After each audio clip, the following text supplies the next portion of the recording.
race. The man is Tom Simpson, Britain's greatest ever cyclist. He would drive himself where other cyclists would realise that they were doing more damage than good. The mountain is the Ventoux, nearly 6,000 feet of isolated desolation in southern France. The race is the Tour de France, one of the most demanding events in the world of sport. C'est une épopée. Les participants vont vraiment jusqu'à l'extrême limite de leur force. It's 1967. Simpson is 29. He's worn the coveted yellow jersey, the rainbow jersey of world champion, and won Europe's top one-day races. But to win the Tour remains a final challenge. Il me disait toujours, je voudrais être le premier Anglais à être dans les 3 premiers, à monter sur le podium.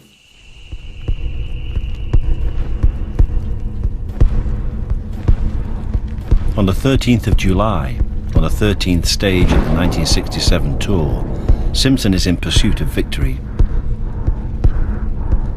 He climbs through the parched landscape of the Mont Ventoux to reach its summit. It was awesome. And as you got closer and closer to it, you realised that, hey, this is going to be something else.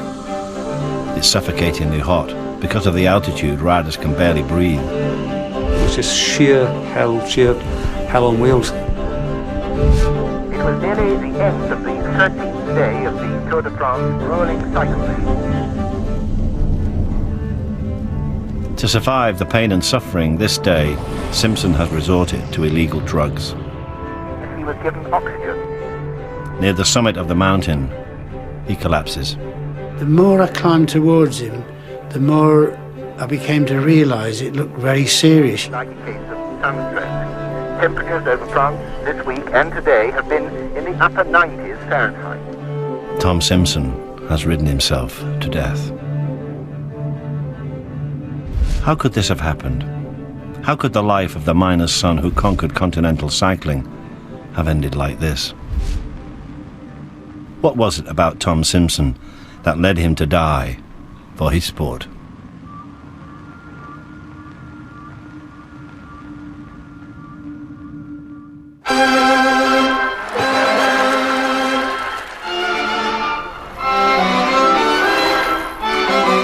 At the beginning of 1967, it seemed that Tom Simpson looked set for a good year's racing.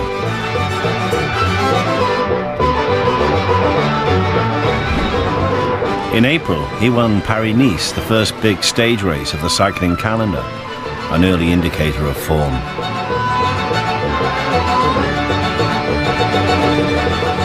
But all roads, all races led to the Tour de France in July. This was the big one.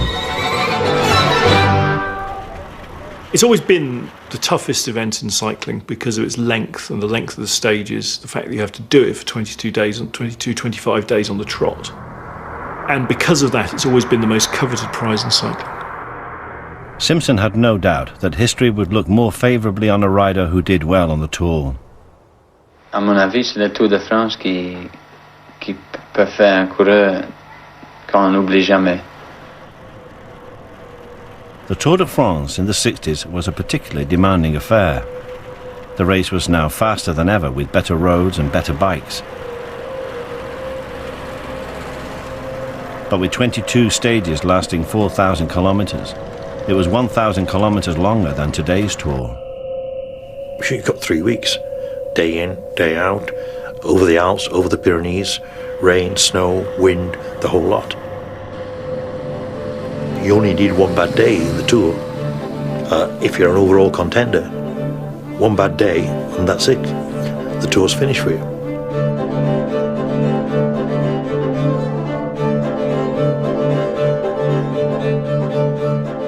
As the 1966 winner knew, there could be no room for error or sickness.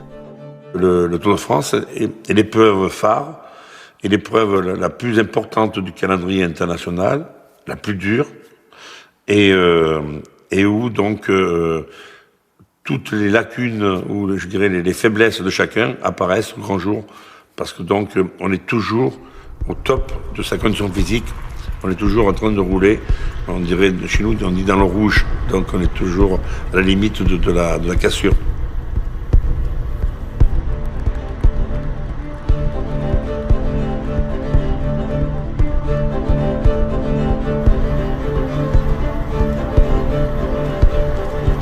Tom Simpson approached the 1967 Tour with a specific strategy for victory. Tom had gone into the 67 Tour with a plan to finish either in the top 3 or take the yellow jersey and hold it for a few stages. He knew there were several key stages of the race where the overall standings of the race would be decided. He had decided to target these 3 or 4 stages. There was one in the Alps, there was the Ventoux, there was one in the Pyrenees, and there was the final time trial.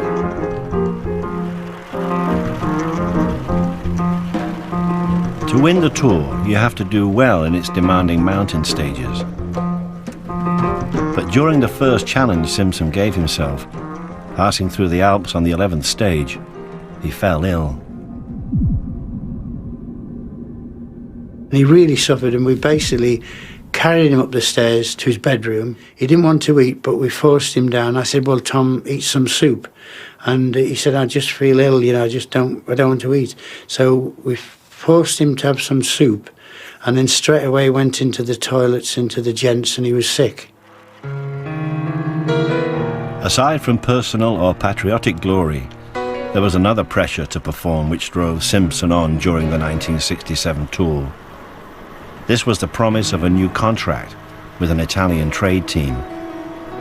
The size of the new contract depended on how he now performed. He needed the high placing in the Tour, i.e. to finish well overall or wear the yellow jersey and make a big impression. He needed that to, if you like, get the money he wanted out of Salvarani so that he could finish his career with financial security. Lance, it's been 2 years now since you confessed to doping. What's the time been like since then for you?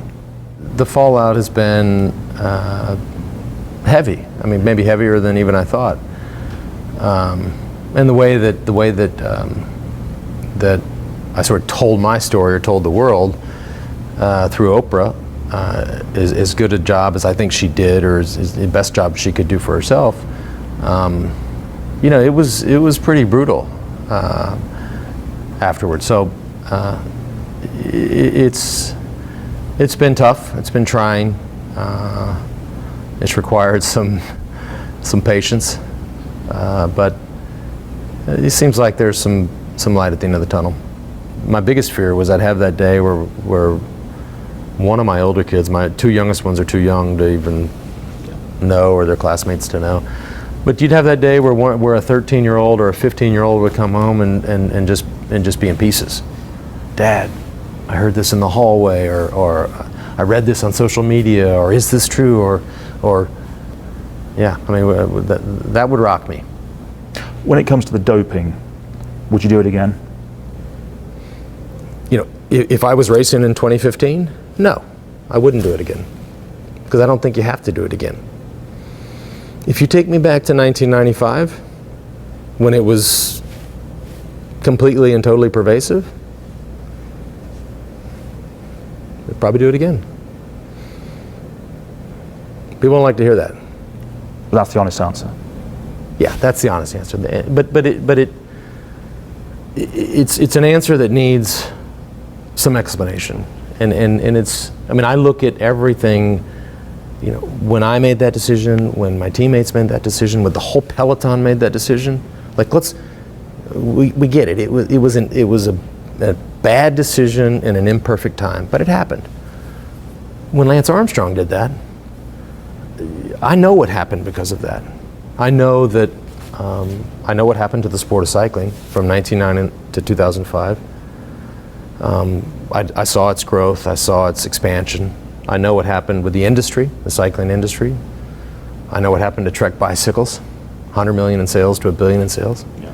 I know what happened to my foundation, from raising no money to raising $500 million, serving 3 million people. Do all those people do we want to go make a different decision? Do we want to take it away? I don't think anybody says yes. But what we want, and what I want, I don't really care what anybody else wants. I'll tell you what I would want to do, is I would want to change the man that did those things. Maybe not the decision, but the way he acted. The way he treated other people, the way he just couldn't stop fighting. It's great to fight in training, great to fight in the race. But you don't need to get in a press conference or an interview or a personal interaction and fight. I mean, I'd be fighting with you right now. I would be taking you on. You know, that's the man that really needed to change and can never come back. If you were a man on the street or a cycling fan, would you forgive Lance Armstrong now? Would you say it's time to move on? Well, that's really not fair. I mean, listen, I'm not going to lie to you. I mean, selfishly, I would say, yeah, we're getting close to that time. But that's me. I mean, my word doesn't matter anymore. I mean, what matters is ultimately what collectively those people on the street, whether that's the cycling community, the cancer community, it matters what they think. I mean, listen, of course I want to be out of timeout. I mean, what kid doesn't? What's really frustrating is that if my mom got MS tomorrow, and thank God she didn't, and doesn't have it, but whatever, and that was something that I wanted to help and I wanted to go work for, and I wanted to run the Boston Marathon and raise $100,000 for the MS Society. I couldn't do it, and I wanted to not just run. I'm going to walk it, run a little bit, walk the aid stations, and finish in like 4 hours and 15 minutes, but raise $100,000. I can't do it. That's wrong. I don't know how anybody thinks that's right. But isn't that the nature of a punishment? That it has to be a deterrent to others. Okay, it has to set an example. Some would argue, and that may be at the expense of others. Nothing benefits me by going and running a slow marathon. Where are all the other players in the story? I get it. I need to be punished, but we got to look at the whole. Don't we have to look at the whole play? You were the ringleader. It wasn't just the doping. It was the bullying. It was the intimidation. It was the lying under, in depositions, betraying of your friends. Right, and some of that's true, some of that's not true. And there was certainly a dishonesty there that I think is totally regrettable.